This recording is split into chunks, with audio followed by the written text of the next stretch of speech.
is up, everybody? Welcome back to another video. In today's video, we are back with another All-22 breakdown. Today, we are diving into the Lions-Seahawks game, offense and defense, some of the key plays from this game when going through the All-22. Now, I'm going to do my best to not show a ton of clips from Tuesday's video, but there's going to be some overlap just because I showed so many plays in that. But maybe if I show the same plays, I can point out different aspects of the play that stood out to me when watching this back. On the personnel side, some of the players that popped that I didn't notice when rewatching it the first time, good or bad. Now, before we get into this thing, got to give a shout to BetUS, our sponsor for today's video and for this NFL season. Use promo code YouTube150 to get the 150% deposit match on your first deposit. That's YouTube150. Let's get to get this thing started on the offensive side of the ball. Now, Goff, of course, didn't have an incomplete pass in this game. That was beautiful. He technically had an incomplete pass, but it was an offensive penalty that was called, so it wasn't actually called as an incomplete pass because it was accepted and we got backed up at offensive pass interference. And he also did take a couple of sacks, which I didn't love. But we'll start with this first play first because sometimes plays just cause confusion when you're watching it live. You're like, what actually happened there? And I think this was one of those, so I thought we'd at least just kind of roll through it pretty quickly. Defensively, we're in a third down to get things started, a third and medium here for this offense. And defensively, they're going to go into a cover one look with a rat linebacker, and we know underneath they pass off everything in coverage. Now, that being said, is the Lions coming into this game, you know, we talked about Dodson going at those guys in coverage.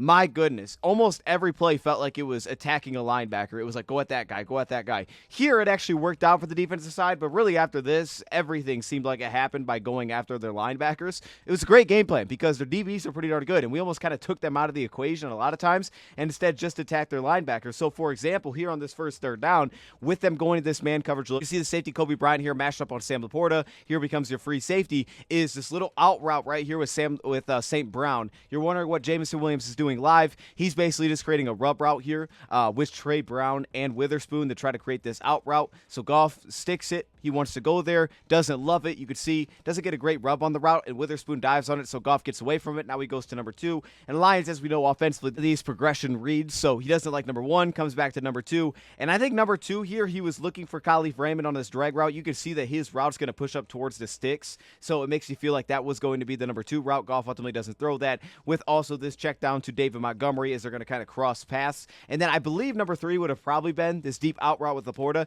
That was the one, or deep dig route with Laporta. That was the one route that actually got open here, but you can see, unfortunately, KO kind of lost his block on the inside. Late here, passing off the stunt right there's the blown block. So as Goff doesn't have the drag there, maybe he could have gotten back to Laporta. You'd have loved to see him see this because on the play, as I talked about, it's cover 1, but both safeties are still deep. But as you can see, one of these guys are a free defender because they only rush 4. So one of these guys are going to be free in zone coverage. Now, when Montgomery leaks out, they pass it off. So now Dotson becomes the free linebacker, which essentially, he does a nice job this time. He kind of just stands in that passing lane for Goff. So while he sees Montgomery leak out and he doesn't want to throw that, he comes back to Khalif Raymond, who's racing up to the sticks, but Dotson's standing in the way, so he doesn't let that one fly. Thank goodness, because that would probably been a pick. There was twice that happened.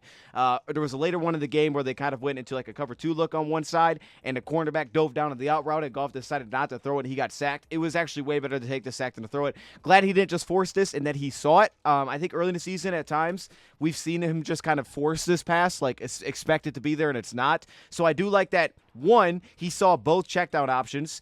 He kept eyes on both here, which was great. He looked at both underneath routes. You see the underneath linebacker, so when he doesn't go there, he gets his eyes right back to this crossing route to see if it's there as he starts to move out of the pocket. So he's keeping his eyes on all of his available options, which is great. Here, after getting off St. Brown, you can see him look underneath towards the left, maybe trying to hold potentially that rat linebacker so that he can rip it back over the middle of the field. But because they switched it off, this linebacker, like I said, is just still sitting in that zone hole, so he's in the way.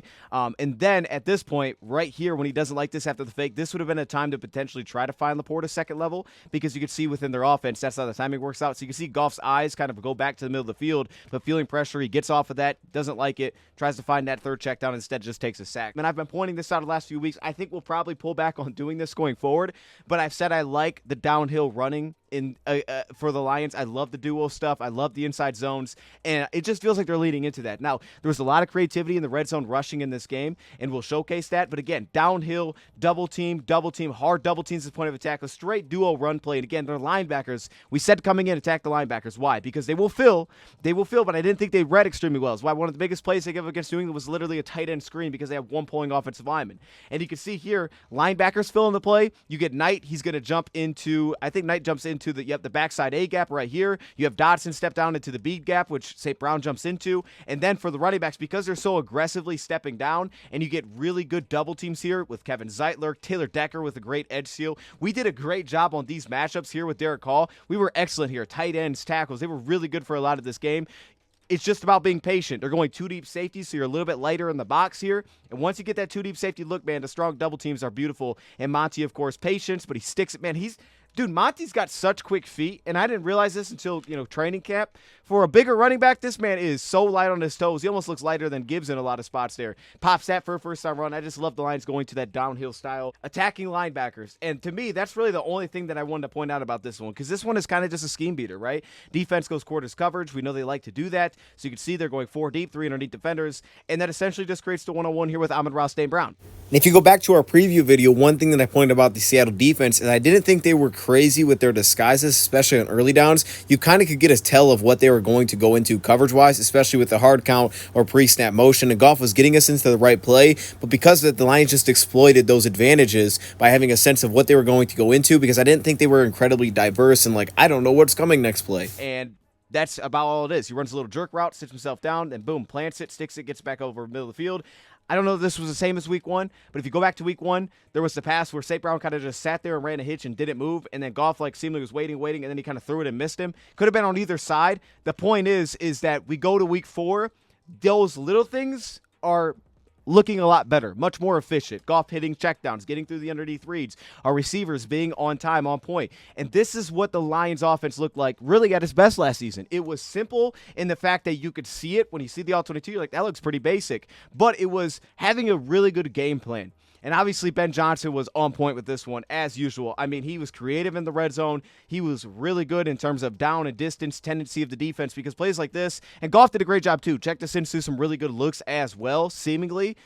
You look at it like this, man. You get a quarters look. You just pull the 2 defenders out of the play. You get a one-on-one isolated with St. Brown, your best receiver. You run the jerk route. It's on time. Good pocket. And he picks up a medium gain. Nothing crazy there, but just simple. And that's what the offense has been clicking with recently, is that they've done the easy things well, as we expect. I wanted to give some love to here is Tim Patrick. Obviously, he got it going as a receiver, but man was blocking his butt off. And I got to give dude some love. So as I said, we did really well against these matchups. No Boye Mafe, no Nwosu in this game. So you got Draymond Jones out there. You have Derek Hall out there for 50. And you're going to see it, man. The Lions tight ends did a really nice job on these blocks. But in this play, it's Tim Patrick, man. You can see him right there with the pin block. Allows our tight ends to get on top of this one, roll over top. You see Decker handles that. So then it allows our tight end to jump up to the second level. He seals off Knight here at the second level. But then look how Tim Patrick, how he pin blocks and then goes out and finds that darn cornerback, and he lays a good block on Reek Wool, and all of a sudden it's a sprung run behind your receiver. That's what Tim Patrick is adding right now, is he looks like one of the better blockers. I mean, a very small sample size. He might be our best blocker. This guy, especially one-on-one with a cornerback, I like this for the future of wide receiver screens, when you can have Tim Patrick lead the way and go block a cornerback, and you can trust that he's going to hang on to that a little bit longer than, say, J-Mo did in this game on the little screen to St. Brown. That could be very valuable going forward, something to keep an eye on. But that being said, attacking these linebackers, not a great scrape here, I would say, from the linebacker position right here with Knight. Doesn't look fantastic. That's the stretch run play. He fills the B gap, which his defensive tackle is pretty much already in on the play. I mean, he falls behind his gap a little bit, but they all kind of get stuck into the same gap. You can see Knight's going to fill here. There's the pin block. Now you got him filling a B gap that's already kind of filled, and that caused him to be late to scrape and get outside and read the play, so it allows our tight end to get up on him. Not great linebacker play there. Downhill rushing, I loved it in this game, right? You get early hard double teams for the Lions. It kind of turns into a straight inside zone. You get a light box. They got 2 deep safeties. Lions going 12 personnel. Watch the tight ends on the backside. Watch Brock Wright and Laporta here working.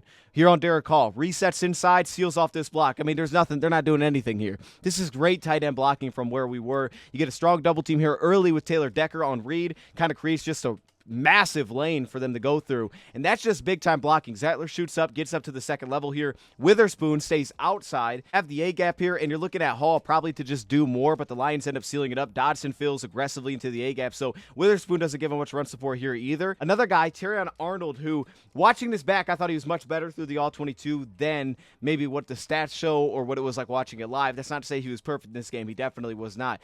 But the big thing for me was, he had a couple of defensive flags.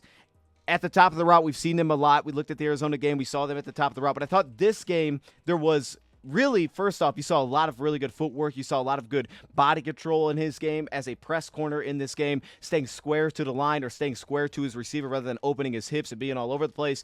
And then a lot better pacing at times. Still a little bit grabby, but I thought this was actually a really big step forward. If you just look at the stats, I don't even know what the stats were. I don't know that it would feel like that, but I truly believe if you watched this game versus previous weeks, you would say to yourself, he looks better. There's a lot of good going. He looks a lot better, I think, than he did. And he's not getting easy matchups. He's not getting DK Metcalf. But in this case, Tyler Lockett, one-on-one to the outside, that's a big-time receiver. And here they're going quarters coverage. You're going to see him handle this thing one-on-one. And what I like right here is, again, the pacing, but it's the body control, right? So you're going to see his fast transition, which we know that he has. He shifts his body weight back forward with the receiver by initiating the contact with the receiver. And this was not a defensive flag. He's not grabbing here. It's okay to punch. You're on top of the route. You can get control right here. But you see how he shifts his weight back right with the receiver? That's big-time body control. And we know that he's capable of that, and that allows him, as you can see at the top route, to stick. He's not beating the drum a ton of times to settle down. He's able to stick with the receiver and then also stick as Tyler Lockett tries to push back off, right? Tyler Lockett wants to separate as well. And maybe there's a little grab there, but as he pushes back off, there's not separation created, massive separation, because he's already initiated the route. He's already initiated the contact. He's taking control of the route, and he's done a nice job of, in the lower body, to have good body control here and then being able to close on this pass. So, again, I like the coverage a lot.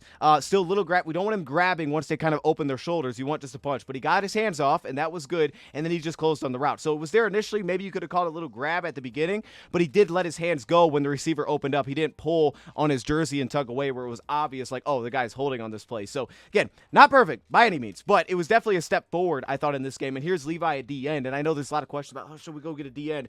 We could. But the bigger thing for me was like, hey, we got to find a guy without having Derek Barnes. I mean, it's a good thing we have a bye week, and hopefully we get him back at some point. But not having Barnes, we're missing him a lot. Like, we are missing Derek Barnes a lot. He was the guy that I felt the absence of the most. That being said, though, and we'll talk about that more because I kind of have an idea for that. But that being said, though, Levi, man, has been really good this season. I believe he has 16 pressures on the season. 16. He had 4 in this game alone. Maybe his best pass rushing day. But it's also his ability to play D-end. Like, him and Pascal don't give a lot of variety. But I think Levi, in a lot of ways, has more success as a pure pocket pusher against offensive tackles. Pascal doesn't give you a ton of variety. He kind of like has the bull rush, and then he had a little bit of like creativity, like, oh, let me try to get that outside shoulder and push upfield. Like, that's pretty much it. He doesn't give you a lot of inside stuff. Outside for stunts, he's good on those. But Levi is just a pure pocket mover. Feels like he has a lot of consistency, especially on the edge, where he could just play through guys. And we're seeing the arm over moves. We're seeing a lot of strength in the core. Something to keep an eye on there. I think Levi's helping us a ton. Now, we speak about all this creativity. We gave up this reception in the game. But I think when I pointed this out on Tuesday, I didn't even notice that the Lions were disguising this coverage. Now, we gave the first down. They got behind Amik Robertson. But watch the Lions disguise this coverage. You can see how look, other teams point this out. I won't say who, but other teams do. They make a big deal of it. Oh, man, they're doing – who does that? Well, a lot of teams. And Aaron Glenn does it. I'm going to show you one. So you can see how they're matched up. They're showing man-to-man coverage. They're showing a two-deep look. And you can really tell right here by Alex on the tight end. Usually, that's to tell it's probably man coverage, right? He's one-on-one with the tight end. So he follows the motion in, and then at the snap, right, so a little bit before Carlton gave it away, but they drop into guys' looks, and obviously Anzalone here is going to play on the outside zone. This looks to me like one of their Tampa 2 looks defensively. As you can see on the backside, Brandon Joseph aggressively kind of works over the middle of the field with the quarterback's eyes, kind of leaves his zone, but it also pulls Carlton Davis up the field a little bit here, and then he ultimately passes it off to the safety, which doesn't help because it leaves that window for the receiver to sit down behind Amik Robertson. If he stays planted in his spot, then of course that window gets a lot smaller, but him carrying the seam for a second before passing it off opens up a little bit of a window. Disguise it. They show man, they go into zone coverage, and as you can see, there's no initial read here for Geno Smith. Plus, Aiden Hutchinson, again, Hutchinson's just crazy. He gets inside pressure here on the right tackle with the beautiful spin move, spills him out of the pocket. Carlton, you can see him grab some depth here. Could have been a throwback that was potentially open. Carlton Davis drifted, created some depth with that, and then it just got right here behind Amik Robertson, and they sat down and they picked up the first down on this play right here. You can see he gets behind him, play gets broken down, and he get the first down. But a little bit of disguise from Aaron Glenn. We see you. We have those examples in this game. Sometimes it just doesn't work out. There's always a downside to it, and extending the play a lot of times can throw that stuff off. This is what the Lions were doing all game long. We're going to see kind of another example, but here, cover 3 blitz from Seattle, and they were just going right at these linebackers, right? Putting them in tough situation, putting them in conflict, and Lions sliding protection here. Again, the running backs did a great job picking up these DB blitzes. Here's Witherspoon off the edge. He steps in, picks it up. We had the one that was a lost block, which we'll see in a second, but we did a really nice job for the most part picking up these defensive back blitzes when they bring a 5-man rush. Now here you get kind of a lost block, which forces Goff to get out the ball out of his hands. And you can see the setup, right, with Laporta breaking over the middle of the field. You're going to push Tim Patrick right up the seam, which is going to back up the linebacker Dodson, which allows St. Brown to sit down right underneath. So you create these levels where, hey, if he sits underneath this and Goff has time, he can hit Laporta on this play because now they lost an underneath zone defender. Also using a motion on the play for J-Mo to push that other outside underneath defender because now there's only 3, 1, 2, and there's going to be one out here who's pushed by J-Mo on the play. So you're going to have a window for Goff to throw this across the field. He had this also on the safety. He just didn't feel like the time was there, and he probably didn't want to risk trying to throw it and have it getting tipped or something crazy happen. So he just took the safety. Well, didn't want to take the safety, but it's better than giving him a touchdown in that spot. Regardless, though, kind of play here shows kind of, again, what their intention was, and they executed it at a super high level, but also pass pro by Gibbs, and finally Goff's active feet in the pocket, right? Getting the ball out of his hands. And you can see he's not even looking at this check down. We had a plan in this game with how we attacked him on play action over and over, and why we wonder why is Goff so good on play action. Well, he's not even having to look at the routes that he's throwing to until he delivers. He can just feel by the pressure whether or not he's going to have time to get where he wants to go. So we're seeing ridiculous anticipation that we'll get to. This isn't one of those examples because he just checks it down to Saint, but because of the design, and because of Dodson dropping out here, he just knows that, hey, I can't wait for Laporta. There's the pressure. Back foot, hitch. I'm going to get it out, hit St. Brown. And it's simple. It's effective. They're not going to technically blitz. They're going to drop their edge defender out. They're going to bring Witherspoon off the edge. So, again, everybody's doing this now where they're giving this simulated pressure, but they're not actually blitzing on the play. But Gibbs has to step in, and he picks it up again. Bam, right there. Now, that one wasn't great. Gibbs, this was the blown block that he had in this assignment, which forced Goff to go to the check down here. But you can see it just going through the pure progressions of it. We look flat first. Edge rusher drops out, so he doesn't like that. Obviously, if that's a blitz, that might be there. Edge drops out, so he doesn't like that. So he gets off from number 1. Then he could look number 2 to St. Brown, who's running the stick route. And then you have a number 3, which is kind of working on top of it. And your over-the-top play was Jamison Williams, who's working this deep post route. Now, now they have a single high safety, so he would have been in conflict, right? The safety. It's like, hey, does he drive down? If not, I'm going to hit the second level pass. If he drives, I can hit J-Mo over top. So you have options there. The Lions are creating, again, with these levels, but you can see him just kind of working progressions. And the big thing here is finding that check down, getting the ball out in a play like this that could be disaster very quickly because we know Goff doesn't run, right? To not like one, once he's forced beyond read one, as we always say defensively, that's where you get teams, that's where you sack teams. Part of me that wants to see Goff maybe a little more willing to just kind of stand in there and wait for this cross route if that's where he wants to go with St. Brown after not liking number 1. I could also understand that if he was waiting for the deep dig over top. So on a play like this, you see Goff quickly get off that number 2 read on the over route to Amon-Ra St. Brown, seeing the defenders, the linebacker depth, not wanting to push it into that window, and then starting to drift left, seemingly because of either Witherspoon's pressure, but also to potentially try to open that window with Patrick. As the pressure comes in, buy myself some time. If I slide, linebackers move, now I have a window to hit Patrick on that 3rd level or make the decision with Jamison Williams by opening the pocket for myself rather than just standing in here. Again, we talked about that. He's very active with the feet. He's using his legs. In this case, you could have said, well, it could have gotten him in trouble, but it actually kind of worked out because if he stays in the pocket, he's probably in trouble with Witherspoon tracking him down. Then he works back the other way, and he ends up getting the check down off. Between the free safety and the Jamison Williams on the top of your screen running this deep post, it puts them in conflict. They have to make a decision, and one of those 2 guys are going to be open. So with time, I can understand if that's where he's getting to with the second look on the play, and he just kind of got away from this underneath play. But regardless here, when he loses that block, Goff tries to start to move out of the pocket. But I do like how active he is with his feet right now. Gibbs does just enough in pass pro to kind of recover here. And the big thing that I like about Goff is, again, he's being very aware of where his checkdowns are. He's keeping these plays alive, which has been massive because here you can see Gibbs is like, okay, maybe if he can seal this block, I can get outside of it. That doesn't happen. So Goff plants, sticks, works back the other way. And again, he knows where his checkdown is. So it's just having a sense of that. That's the feel that we're getting right now is he knows where his checkdown is when crisis happens and we're getting the ball out and actually turn it into being a massive play for the Lions in this game. Another disguise, we showed this one, but this is going to be the sack by Malcolm Rodriguez. We did this later. I don't show it, but we showed it in Tuesday, the Kirby missed sack. Another time we had a free sack. We know what this offense is about, and clearly the Lions in this game were like, hey, we're going to give you the outside flats right here. We're okay with you taking the flats, and we'd rather give you the little hitch routes than the seams. So the Lions were trying to take away the big play. They didn't want to give the seams over the middle of the field, and that seemingly was pretty clear. They were okay with giving, like, hey, if you want to throw it across the field and just take the flat, we'll just rally and tackle. At least at a point in the game, I think there was a balance there. We'll play man coverage in certain spots, but especially once they got the lead, like, hey, we don't want to give up those big plays, so we're going to let you throw it all the way across the field and take a shot into the flat. We're going to give you those, but we're not going to give the middle field chunks. And we saw Lions linebackers get aggressive against some of the little hitches underneath, and it kind of bit us at times. Other times it was good. We forced incomplete passes. So there was a little bit of a balance there, but you could see that game plan coming in. And in this play, this was one of the great disguises that I still think is just awesome to see because you have Alex dropping into a safety assignment here. I just think that's crazy. And the Lions are going to go with what looks like cover 6 by rolling their safety here. Kirby is going to step down to underneath coverage. Malcolm's going to come off the edge. You're going to bring Jack Campbell,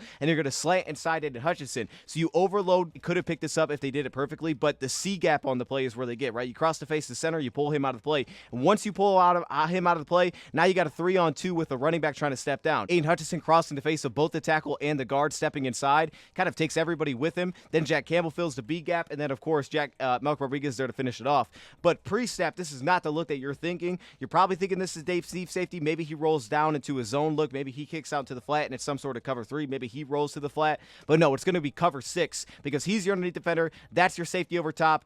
Alex is your safety over top, and he's actually the cover 2 safety, which is kind of wild as well. Because of that, again, the first read isn't there because you're also dropping out Levi. So while you're still technically blitzing with 5, you're dropping out Levi. You're not bringing 6. You're expecting this edge so he can try to get away from the blitz. And there's a couple problems. First off, there's no hot read for the offense on this play. Bring both off-ball linebackers. They're not expecting blitz. You drop Levi. There's no hot route for Geno to get the ball out of his hands quickly, and the running back's in pass pro. So there's no real option for him outside of trying to scramble, but of course then we get the free rusher.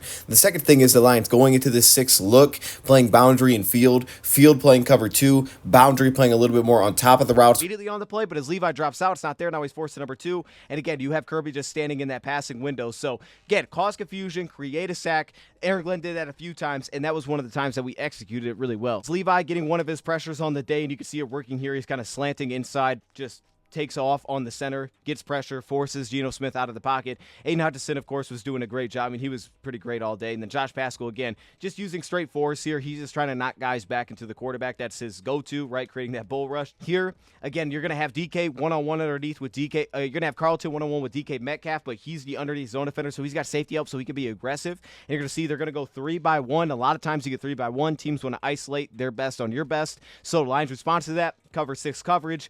So while he's technically one-on-one, we do have help kind of everywhere. Alex a little bit inside, but we have help over the top. That's the main thing. It allows Carlton to crank up the aggression. So while they use this 3-by-1, they use the motion out here to try to shift and move the linebackers to create a pure one-on-one on this slant with DK. Carlton takes the aggressiveness and takes advantage of that. He's reading right through the quarterback, sees his eyes, Plant sticks in his peripheral vision, and he jumps it. Geno won't go there. Now he's forced onto his check down very quickly on the play. So this one's kind of simple, right? Like, hey, 3-by-1, we're going to clear it out. We're going to move the back. That's where we want the ball to go. But then, because you're getting pressure on top of this, obviously he can't get anywhere beyond it, and it's Mekhi Wingo this time who's really been showing up. That bull rush this time, pushing right into the quarterback, and then Terrion in space, 2-yard tackle, 2-yard gain. That's why we were so good on first down. That's easy money. Let's get our one-on-one here, and they can't. Speaking of guys doing work, Jack Campbell. I didn't think Campbell was great in this game. Like, he was perfect, but Jack Campbell did a lot of good. And there's certain times I want to see him be more aggressive underneath, or he's reading the quarterback's eyes, and I don't feel like there's always a great balance, especially once routes get behind him, of having a great feel of where the route development is going. Like, hey, that's going to get into that window right behind you. Maybe we should move for that. That showed up in this one again. But the athleticism, just being able to turn, run, and big-time ball skills, that did show up here. More of a quarters look over top to push 3 guys vertical on this play. So they're going to push Carlton out right here, use the running back. Then they got 2 tight ends. They're going to try to pull the safety. And now you get a one-on-one, basically, on paper with Jack Campbell. And Jack Campbell, again, great pressure. Jack Campbell makes a great play on his football. Just watch this. Watch this play he makes. So he's racing with Noah Fant, and he's reading. He's playing, he's face guarding. Can't turn around because he's behind on the play.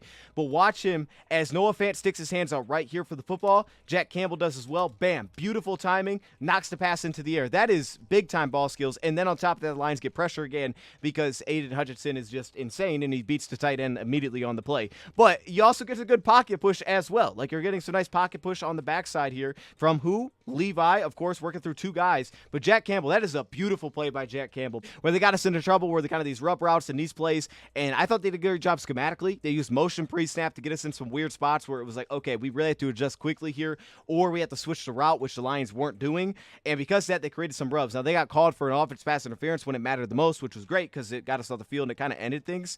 But here, like, for example, they're going to go cover 1. They're going to have your robber underneath with Kirby. This is what I expected. But you're going to see they're going to utilize short motion here with DK. And watch their inside receiver. You see their number 3 receiver here?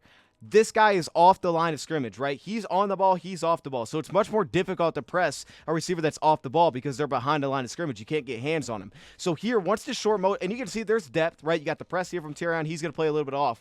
But once the short motion comes into play and they nearly bunch everything together, now we have to shift, right? We have to adjust our depth. And you're going to see Terrion's like, okay, I see that. I'm going to drop out. Amik, you need to step down on this play. And Amik is too slow to step down. So he's able to just take off and run right towards Amik, create this rub route. We're not switching it. So Carlton stays on top of DK and he get an open out route. Now, this barely happened, and they were still short of the first because, again, Aiden Hutchinson literally picked up the right tackle and turned him around and said, here you go, Geno Smith, take this guy back with you. But outside, I mean, literally, he's looking at Geno. That's ridiculous.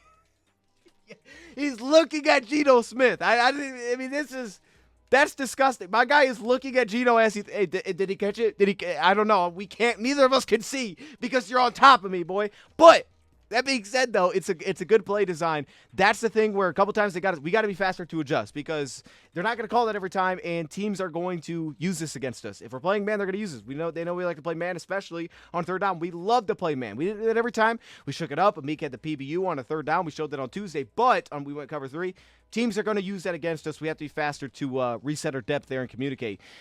Lee McNeil, DJ Reader. DJ continues to be great. I love watching DJ against the run. Probably his best pressure day, but they had some really shaky guards, so that was expected. I didn't think he was maybe his best against the run that we've seen this season, but he's very stable. He's very steady. It's awesome having this guy, and we showed a massive play last week against Cardinals. But then Lee McNeil, can't forget about this guy. He continues to be great. Had a great day. Big-time PBU. Here one-on-one with Bradford on the backside. Look at that. Just push-pull, stand my ground. You're going nowhere on the play, right? You're going to try to combo block with right tackle, stop it. Here on the front side, Connor Williams and the left guard, TJ Reader, not great, but he's holding his ground and a 2-yard gain. That's just consistent for the Lions, and it's so consistent right now. And similar to last week, the other aspect that's massive about this is that there's technically an open gap as the safety drops out of the box, right? The Lions are leaving the A gap open and the B gap open, and they have one linebacker to fill with Alex dropping outside of the box. Hutch crashes down the C gap. Alex Anzalone steps outside for the quarterback potential zone read. And that is something that the Lions can do because their interior defensive linemen can play beyond one gap. Aleem and DJ Reader are playing more than a single gap. They're not just getting upfield. They're playing through gaps. Because of that, we saw last week against Arizona when we collapsed the A gap and then we got the run stuff. Because of that, they're able to use Alex as that free defender to deal with if the quarterback pulls it down and takes off rather than putting Hutchinson in that action. That's an advantage that we haven't had in years past where it's always been Hutch in the action or it's always been our defensive end. Now our linebackers are just scraping and getting out there because our interior is handling more than one gap. Here, when I watch this play from Jared Goff, man, the more I watch it, the more I think that this was definitely on purpose because I've seen Goff do this before. I've seen him use his legs to move a player. That way he can throw the football, knowing where he wants to go with the ball. So this is the one where you get this little in-breaking route, bam, right here from Tim Patrick, picks up 23. And you have the seam here from Laporta, which I'm watching. I'm saying, oh, we missed that. He had a seam open. He didn't throw it here. They're going to go cover 3, but you're going to see they're going to roll their safety again. They're going to simulate it. They're going to bring their linebacker on the play. Gibbs, once again, bam, got to step in and do it. He does really well there, and then they're going to drop out their edge rusher. So going through the first progression, looks this way towards Tim Patrick. And again, if this is straight cover 3 and this guy does not drop out in the play, this is probably going to be open because you push the cornerback and you set up the easy in route. He's going to pass that off to nobody. You're probably picking up 5 yards here. So it makes sense progression-wise. But when he looks there and he starts middle of the field, sees the safety's roll, so that's his first read on the play. So he gets there. He knows his cut. He knows single high safety. But edge drops out, so immediately gets off it. Also, Witherspoon, again, he's playing with so much depth that this definitely would have been there. Witherspoon playing with a ton of depth on St. Brown kind of fouls him up the stem. So doesn't like this one. 2's not really open immediately because he will eventually, with the in-breaking route, eventually a little bit, maybe a window. Dotson kind of opens up though there, and that's the problem. And right next to Laporta, you have Jameson Williams running this curl route, which for Goff's eyes, if he looks towards the seam and he sees that Sam Laporta is being carried, you know that curl could have a window to throw into. But he's kind of settled down in between both, so Goff can see by just looking at Laporta that curl is probably not going to be open. It's not going to be the one-on-one. So it's like either you have to throw that seam route or you have to get off of it as he does and try to get back to St. Brown, or in this case, he moves the pocket. Maybe just a little bit of pressure, but it's more, I think, just the sense of seeing Gibbs pick it up that he's like, I don't know if I want to stay there. But also the added value of that is as Goff starts to move on this play, because he could try to let this go if he wanted to. As he starts to move, you'll see from the other angle, Goff is understanding that this is one of those routes that are going to continue to progress. And if we were to freeze it right here again, Witherspoon's depth on the seam with Amon-Ra St. Brown is leaving an open window underneath. Now they're basically losing again an underneath defender. They're not even blitzing on this play, right? With St. Laporta, they let him run right up the seam. But with St. Brown, the depth that Witherspoon created leaves an opening space, which really is where Goff ultimately throws his football, and he just puts their linebackers in the mix because Witherspoon left his zone. Continue to work back. Patrick steps in front of the linebacker, and I think as soon as he sees that, he knows everybody's kind of moving with him, so he can stop and throw it back, and now you get 23 yards. Receivers out here blocking, which is great. Goff has done this before. He's used his legs to make a completion happen. He's done this many times, and to me, that's what this looks like, right? Doesn't like one, kind of comes back to two for a second here, doesn't love it, so he gets away from it. And then as he's moving, you could see linebackers, seeing his peripheral vision, how every linebacker starts to shift and roll with him because it's zone coverage. So as he starts to move and every linebacker starts to run with him, and he knows Patrick's going the opposite way, to me, he knew that as he's running, like, this is going to open up, right? This is going to be there. So he plants, stops, and then just throws right back to Tim Patrick. Patrick, I love how he breaks his route back to the quarterback to not have a linebacker step in front of that. And then he shoots it for a big game because he's very good after the catch. To me, that was just...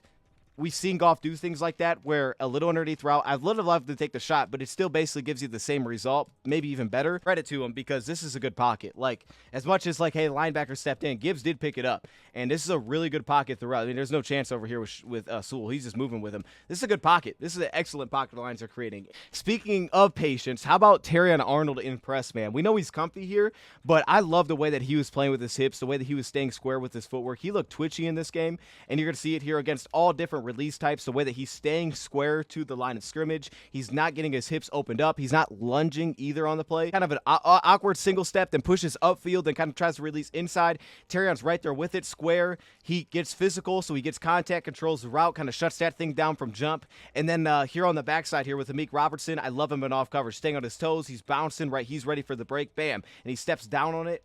Try to set up like a little double move, Jackson. I see you. But Amik, who's setting outside leverage, steps down on it. And then Carlton Davis also on this play, getting on top of DK Metcalf here. Yeah, it's a little bit physical. He gets on top of the stem right here, but he's really beating him to the spot. And there's a little bit of physicality. And you can see he's trying to kind of control the route. DK's putting his arms up. But I give a credit to Carlton Davis for stepping on top of that route, kind of taking that away, kind of just anticipating it. Boom, jumps on front of it. And this is just good man coverage across the board. Plus, you throw on pressure, and the ball's got to go somewhere, so he gets it out. Hutchinson, nasty spin move, and the ball's out of his hands incomplete. On the backside, it's Salim McNeil just being awesome in this game. Here he is one-on-one with Bradford, stops all that momentum, forces him back out, and then that time Carlton got in on the tackle. We showed this one on Tuesday, so I don't need to spend too much time here, but this kind of thing was on film, so it was expected. Plus, Seattle did it multiple times where we went under center, single back, and they tried to blitz us like in its play action sets and try to create negatives, and we took advantage of it a lot. But this is obviously the 70-yard touchdown. We talked about this. It's cover 2 invert. You know, both cornerbacks are playing safety, but you're blitzing out of the play, so you have only 3 underneath defenders instead of your normal 5,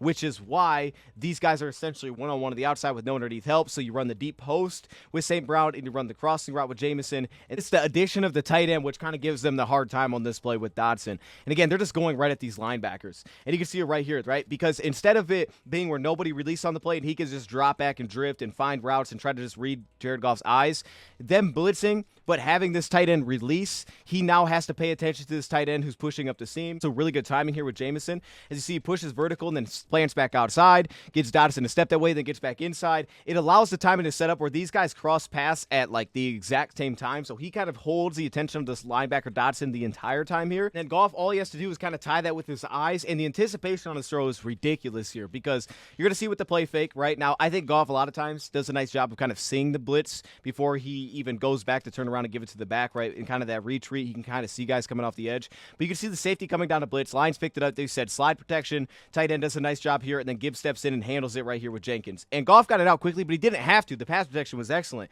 He didn't even have to on this play. But as you're going to see here, right, the first thing he sees, bam, right here, Witherspoon dropping out. So you see the blitz, right? Obviously, you can see the blitz. There's nobody deep on the play. Witherspoon dropping out. You know that you have the one-on-ones that you're looking for. And all of a sudden, now it's just about the middle of the field. And with this route that's here to take Dodson and hold Dodson rather than him just dropping back into coverage and being in the passing window, unfortunately, because of the timing on this route, Goff, all he has to do is hold middle of the field for like a split second just to have Dotson respect this route from the tight end of Sam Laporta right here, right? He can just look there when he's dropping back, and as Dotson has to deal with this tight end, he's kind of working with it, and he sees Goff looking middle of the field, he has to respect it. Laporta breaks inside, and Dotson breaks with it as well, rather than just reading like the quarterback went back the opposite way. And when you're seeing Goff throw this football, he is throwing this before Jameson even gets to the hash mark here on his own side. Look at when he's starting to throw this right here. J-Mo's not to the hash mark yet, and Jared Goff is putting the ball out here, and he's leading him. He is now throwing this football. So you don't expect this cornerback to be able to drop off and make a play. But if he does wait too long, potentially you could get an in-between game here with Witherspoon. So him getting the ball off faster than later makes this play work. Because in a scheme like this, both cornerbacks are acting as cover 2 safeties. Technically, you could have this top of the screen cornerback drop his route off to St. Brown and then drop back underneath once he sees that go to the opposite side of the field. It would have been risky because it wouldn't have been a clean pass off and the post would have just been open over the top if Goff wanted to just lay it out there. That being said, though, on paper, he could have potentially dropped it off at some point if he would have read through Goff's eyes. So getting this out earlier rather than later made sure that he wasn't going to be able to do that. They were giving up the flats. Tampa 2 look here, especially with the lead, they were giving it up. So they're taking away the seams, and you can see what their slot defenders are doing is they're playing inside the number 2. So you're going to see it, boom, inside 2, inside 2. They're playing inside the 2. They're giving up the flats, and here you can see Terrion on the field side. All of these guys are playing inside, especially towards the field here, not as much towards the boundary, but they're playing inside. They're giving up these far outside passes. They're giving up the flats right here on just kind of the quick route from Fant just opening himself up. And they went there. They had success at the end when they were down by 2 scores, but the Lions were giving that up. When they were playing with the lead, they were giving that up. But I like for Terrion here is the break on this one, because Lockett runs this curl route outside of that slot defender, and when he breaks back the football, I love Terrion planting with it and then jumping and diving on this ball. Like, if that ball's thrown, I'm assuming Terrion's taking this thing the other way. He was playing his butt off in zone coverage in this game. I thought he was playing so fast in zone. It was excellent to see the decisiveness. He was just driving on routes. I loved it, but then, of course, the pressure didn't allow this ball to get off here. You can see this time Pascal gets a little push, as well as Hutchinson steps it up to Reeder, and Reeder gets the sack on this play. But I loved how fast Terrion was playing in so many spots. Speaking of that, it looks like more of a Palms look as they go empty here in his 3x2 set, and watch Terrion Arnold dive on Kenneth Walker here underneath. So as you can see, a lot of times, Palms coverage, you'll have your outside cornerback read through the number 2 receiver. You don't get as much of that here with Terrion, but you're going to see this inside vertical release by Fant, so now he could focus on the number 1. That's going to get passed off to the safety, and then you get this wheel route, which is going to be carried by your linebacker on the play. Terrion aggressively reads that, and he steps down immediately on this play. So Walker drives underneath, he sticks, and he's just driving on this thing. So he's in a spot where Alex is going to pick this up because Alex is passing again this vertical off to the safety, and he's now got to take that one-on-one. And Brandon Joseph, that ball's a dig route, probably picking that thing off. Brandon Joseph had a PB in the end zone. He's smooth in coverage as a 2-deep safety. And then here on the backside, right, they're handling this. You got the wheel, you got the post. They're handling that well. You get it carried up again by the seam by Amik. Want to give up the shot play to the end zone. But I love Terrion's aggressiveness, man, to just stick on this thing and drive underneath here. You have the linebacker stepping down, but he doesn't want to give this up. He's driving on it too. And then again, you add to that, you're getting really nice pressure from your front 4. Once again, Hutchinson right here on the right tackle. And this is nasty. He has some really nuanced pass rush moves, man. This is one I'd point to because here you're going to see the get off is obviously crazy this year. But as he stabs that second foot 1-2, it's efficient, and he steps like he's going to drive inside. This is where he usually transitions bull rush. Watch him use his inside arm to stab into the tackle, and as the tackle gets ready to settle down for that, then he breaks back outside, and that's where you get his left arm to chop as the tackle shoots to handle. He uses his left arm to chop down, bam, right there, and it's such a fast win. He looks so smooth right now, and he's adding a lot of nuance to the bull rush and kind of playing off of that. Offense does take a flat route. It just so happens that we miss a tackle again. Inside 2, outside 2 on the boundary side, inside 2 to the field side is what they're playing here. So this is where Vildor steps in. He's telling Amik, like, hey, go. I got you over top. My guy just ran a now route. He's just sitting there. Drive underneath, and Amik gets the call a little bit late here because he's like, hey, he's sitting under, hey, go, drive. He's not. Vildor has this, but again, they're kind of, probably playing a little more cautious depth-wise to say, like, yo, we're not giving up these seams. Force Gino to go underneath when we're playing with a multi-score lead, and that's what he does here. He goes underneath here. Amik just also misses the tackle, right? You have outside, inside. Too many times we gave up these angles where it's like, hey, we got a guy bracketed in. We got to force it back inside or outside, and we're just not, right? We're playing way too aggressive downhill here. This thing, at very least, has to be forced back out to Vildor.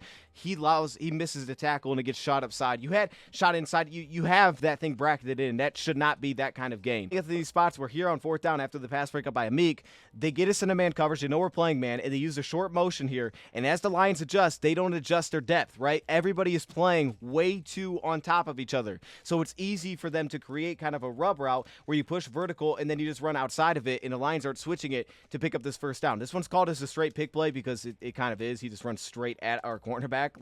But that being said, still, when you look at it from the Lions, you have to be faster to adjust your depth here because now they're really taking advantage of it because you're not adjusting with the short motion. You could see that right here. Everybody's kind of playing on a line, and that's not good. We need to stagger those. Lions are just going at these backers, man. They're just putting them in the action over and over. Slot blitz from Witherspoon. Gibbs steps in, picks it up again, and Goff isn't even looking at Patrick when he's throwing this, man. He's just looking middle of the field. Single eye safety. They roll down. They got 3 underneath defenders. What does the outside defender do? The outside underneath defender, they usually play under 1 unless they're playing match coverage. But if they're playing spot driving cover 3, they're usually taught play underneath the 1 receiver. So as he goes by and breaks inside like this, now it's like, hey, Kobe, you have to play underneath the 1. And again, now they're just using St. Brown. They're dragging St. Brown and settling him down right in front of the linebackers. Linebackers got to respect it. The run fakes are effective. But right here, St. Brown drives down.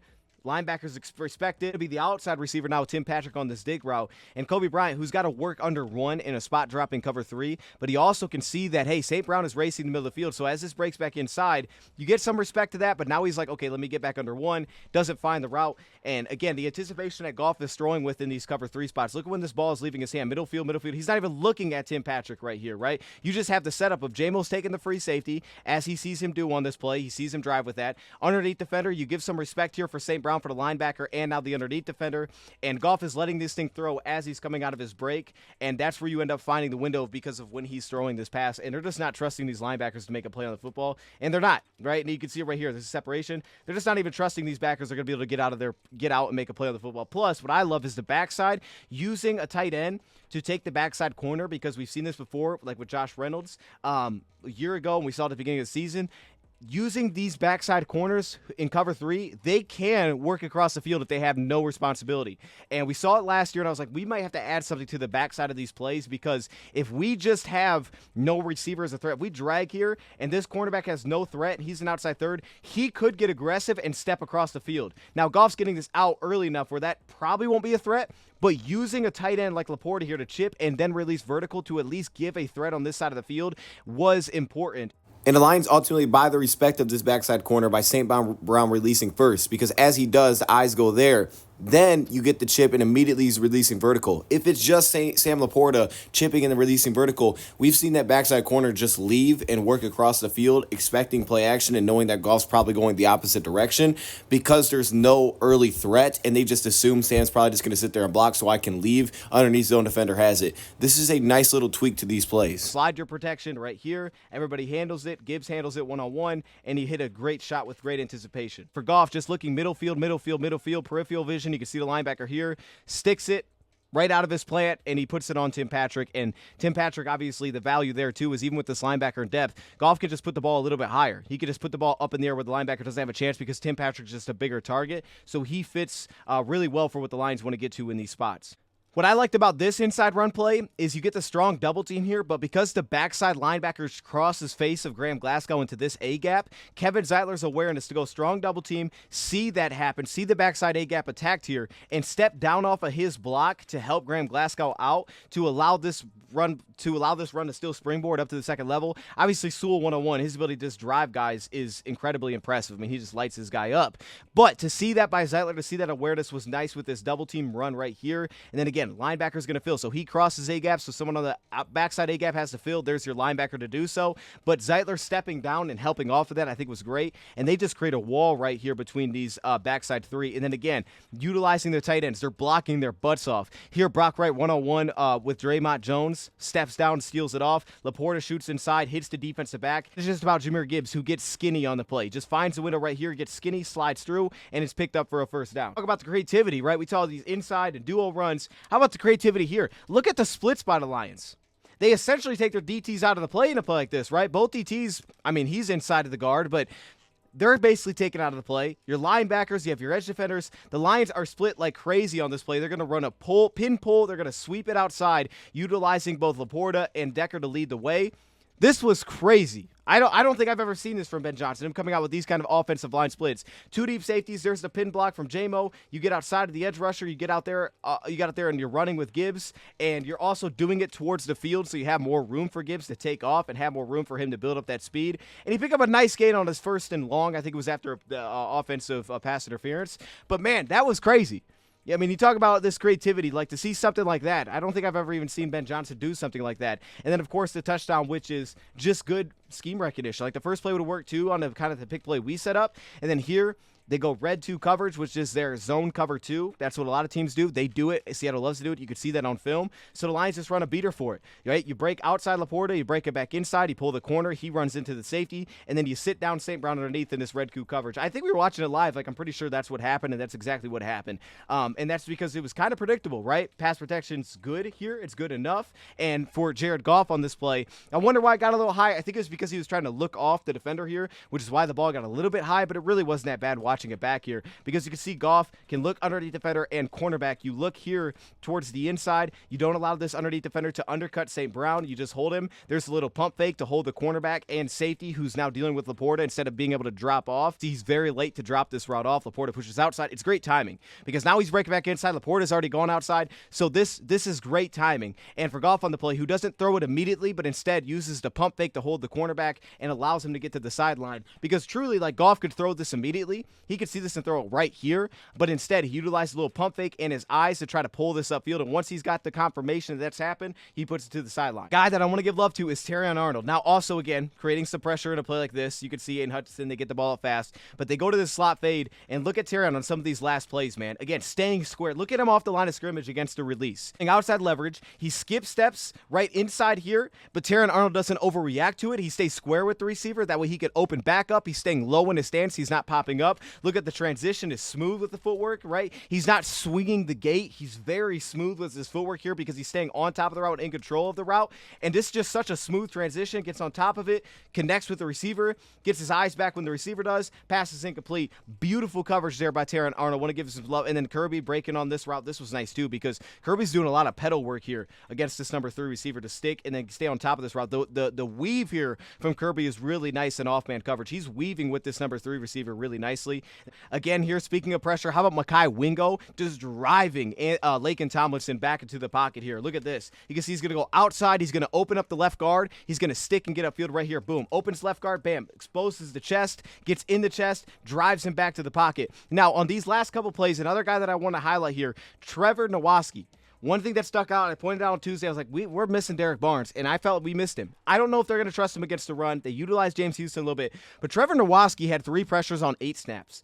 This guy might need to see the field a little bit more until Derek Barnes is back. They're going to have to see how he can handle the run, but I didn't think Ben Neiman was that great there anyway. If he can handle the run at an efficient level, in terms of a guy that can also give you pass rush, Trevor Nowaski looked like a better, Houston flashed, but Trevor Nowaski looked like the best option. This guy was effective. His pursuit, the way that he was getting off blocks, watch him right here, number 53, opposite of Hutchinson. He's going to have to see the field. To me, he's going to have to see the field. Upfield shoulder there, show some bull rush, but then watch him work off it with his hands late on the play, continue to create knockback on the play. Here he is again. Watch him here. Trevor Nowaski working through a block, spins off it. The tackle, bam, gets chipped by the running back, kind of spins off it to get back upfield. Now he gets picked up a little bit here, but you still spill the quarterback out of the pocket. Really like what I'm seeing from Terrion Arnold here. Here he is working against Bobo, staying square, gets on top of the route, not as threatened vertically, so he's able to slow his fate. You see how he slows and connects with the receiver, but he doesn't grab. His hands never grab here, right? He just slows to connect with him. Receiver tries to lean in and break off, but he's controlled, he's balanced, and here he is with the transition to roll through the route. He's right in his hip. There's nothing open there. Beautiful coverage again by Terrion Arnold, and then we got a Meek Robertson. He kind of bites on the double move, but because there was no time, he spills out of the pocket. That could have been an out-and-up potential, but he gets out of the pocket, takes off and scrambles. Here he's called for a defensive pass interference. He's forced to recover. He's a little bit too far on the release. Not as threatening of a acceleration type of player in Bobo, so he gets a little bit aggressive and falls over top here. Kind of needs to dial that back for the matchup, but he still recovers well, gets on top of this route, slows his pacing. The only reason this is simply called a flag is because the receiver fell down at the top of the route, right? Terrion trips up on the receiver's feet. They both fall down. He ends up kind of pulling the receiver down, but the receiver just fell after the play to kind of draw that this was a pass interference. You can see he just fell on his own right here. He just pulls himself down on the play. Yeah, watch Trevor here on this pass rush right here. He gets on top of the tackle on this play, kind of redirects, finds the quarterback on this play late. They get a little bit of pocket pocket push, passes incomplete. They're going to these two-man looks late. Carlton does a great job playing underneath the receiver. They're giving straight help here, giving more middle field help in this two-man look, and then they're giving straight one-on-one help with DK. They did not want to give that up the big play, so Carlton just needs to play underneath the route. He does that well. And again, two-man look. Once again here, they're playing on top of DK Metcalf. They're wanting Carlton Davis to play underneath the route to give kind of that bracket look. But then watch Terrion. This is one of the most impressive reps to me. On the one at the top of the screen, he gets that in break. There's the acceleration upfield. He's pressed. He stays on top of it, though. Look at the lean here on this dig route. No contact. The lean through this dig route to stick with this with the receiver was beautiful. Look at the lean here. No hands. Just leans through the route. There's a dig. Stays with it. Passes thrown late. Undercuts it. Nearly gets a pass breakup. This was beautiful coverage here by Terrion. And I love to see that transition lean that we know that he has in his game. And again, a nice job creating pressure. Trevor Nowaski, again, gets upfield, redirects, spills the quarterback back upfield into our interior defensive linemen who are having a pretty good day against some, worse interior offensive linemen. There he gets called for the flag, though. Levi gets called for roughing. But it's okay because Kirby's going to end game by kind of hiding in the box at the snap, dropping out into this two-man look. Gets inside leverage here on the receiver. They kind of bracket him in, and he makes just a ridiculous interception. I don't even know how he pulled that one down, to be honest with you. Again, he gets the two-man here on the backside, so Carlton can play underneath, and Kirby finishes the deal with a insane interception. But even on the play like this, look at the lean from Terrion. He's doing a nice job of not relying on his hands in these spots, instead trusting that athleticism, the lower body control, that ability to lean. This is a quick sit down, breaking the inside, and he just rolls with this route. Continues to maintain balance. It's impressive. That is still ridiculous watching it back. Again, look at Trevor Nowaski kind of collapsing the pocket, gets the quarterback touch on the play as Hutch gets the quarterback hit. Trevor Nowaski might have to get more snaps going forward. That'll be one thing that I would say keep an eye on as we go forward is Trevor Nowaski getting some snaps. So there's your All-22 look at this game. We're on to the next. Let me know your thoughts in the comments below. Again, YouTube 150 to our 150% deposit match on your first deposit, 125% on your next two with YouTube 150. Check out BetUS. Thank you for watching, and I'm out.